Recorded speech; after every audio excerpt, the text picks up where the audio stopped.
Good morning. I'm going to do read aloud on my phone because my computer is uploading the morning meeting.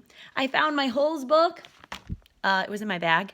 So remember that time I lost that CD and I was really bothered by it? And we looked everywhere for it. And then it turned up the next day or the next day after that. And Taylor said, that was not there yesterday. I do really think that was a miracle. And I always think of the parable with the lost coin.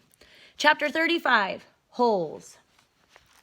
Zero's face looked like a jack-o'-lantern that had been left out too many days past Halloween. We just left off in chapter 34. Hey, Stanley shouted, hoping to scare it back inside. Remember, he found looked like an upside-down boat. Stanley ran away. He's in the middle of the desert. He has no water, and he sees something underneath this boat. Hey, Stanley shouted, hoping to scare it back inside. His mouth was very dry, and it was hard to shout very loudly. Hey, the thing answered weakly. Then a dark hand and an orange sleeve reached up out of the tunnel. Chapter 35. Zero's face looked like a jack-o'-lantern that had been left out too many days past Halloween, half rotten with sunken eyes and a drooping smile. Is that water? He asked. His voice was weak and raspy. His lips were so pale they were almost white, and his tongue seemed to flop around uselessly in his mouth as he spoke, as it kept getting in the way. It's empty, said Stanley. He stared at Zero, not quite believing what was real.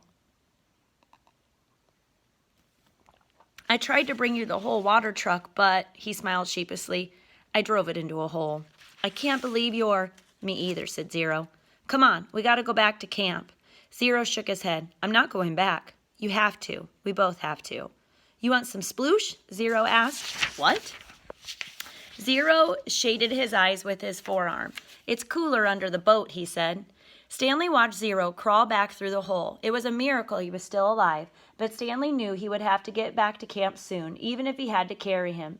He crawled after him, was just about to squeeze his body through the hole. He never could have fit when he came to Camp Green Lake. He'd lost a lot of weight.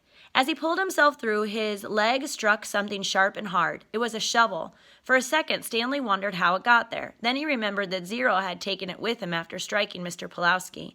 It was cooler under the boat, which was half buried in the dirt. There was enough cracks and holes in the bottom of the boat, now the roof, to provide light and ventilation. He could see empty jars scattered about. Zero held a jar in his hands and grunted as he tried to unscrew the lid. What is it? Sploosh. His voice was strained as he worked on the jar. That's what I call it. They were buried under the boat. He couldn't get the lid off. I found 16 jars. Here, hand me the shovel. Stanley didn't have a lot of room to move. He reached behind him, grabbed the wooden end of the shovel, and held out to Zero, blade first. Sometimes you just have to, Zero said. Then he hit the jar against the blade of the shovel, breaking the top of the jar clean off. He quickly brought the jar to his mouth and licked the sploosh off the jagged edges before it spilled. Careful, Stanley warned. Zero picked up the cracked lid and licked the sploosh off that as well. Then he handed the broken jar to Stanley. Drink some. Stanley held it in his hand and stared at it a moment. He was afraid of the broken glass. He was also afraid of the sploosh. It looked like mud. Whatever it was, he realized it must have been in the boat when the boat sank. That meant it probably was over 100 years old. Who knew what kind of bacteria might be living in it? It's good, said Zero, encouraging him. He wondered if Zero had heard of bacteria. He raised the jar to his mouth and carefully took a sip. It was warm, bubbly, mushy nectar, sweet and tangy. It felt like heaven as it flowed over his dry mouth and down his parched throat. He thought it might have some kind of fruit at the time, perhaps peaches. Do peaches sound familiar at all from earlier in the book? Think about it. Zero smiled at him. I told you it was good. Stanley didn't want to drink too much, but it was too good to resist. Then he passed the jar back and forth until it was empty. How many are left? He asked. None, said Zero. Stanley's mouth dropped. Now I have to take you back, he said. I'm not digging any more holes, said Zero. They won't make you dig, Stanley promised. They'll probably send you to a hospital like Barf Bag. Barf Bag stepped on a rattlesnake, said Zero. Stanley remembered how he'd almost done the same. I guess he didn't hear the rattle. He did it on purpose, said Zero. You think? He took off his shoe and his sock first. Stanley shivered as he tried to imagine it. What's Marilou? Asked Zero. What? Zero concentrated hard. Marilou. I have no idea. I'll show you, said Zero. He crawled back out from under the boat. Stanley followed. Back outside, he had to shield his eyes from the brightness. Zero walked around the back of the boat and pointed at the upside-down letters. Marilou. Stanley smiled. Mary Lou. It's the name of the boat. Mary Lou, Zero repeated, studying the letters. I thought the Y made the Y sound. It does, said Stanley, but not when it's at the end of a word. Sometimes Y is a vowel and sometimes it's a consonant. Zero suddenly groaned. He grabbed his stomach and bent over. Are you all right? Zero dropped to the ground and he lay on his side, and his knees pulled up to his chest. He continued to groan. Stanley watched helplessly. He wondered if it was the sploosh. He looked back toward Camp Green Lake. At least he thought it was the direction of Camp Green Lake. He wasn't entirely sure. And that is not all of chapter 35, but it takes a while to upload these videos, and I will try to be more... we only got one page left, right? Just like normal school, you tell me to keep reading. Zero stopped moaning, and his body slowly unbent. I'm taking you back, said Stanley.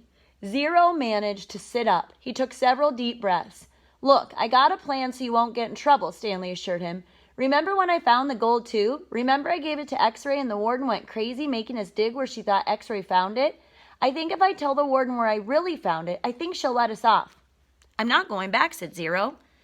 You've got nowhere else to go, said Stanley. Zero said nothing. You'll die out here, said Stanley. Then I'll die out here. Stanley didn't know what to do. He had come to rescue Zero and instead drank the last of his sploosh.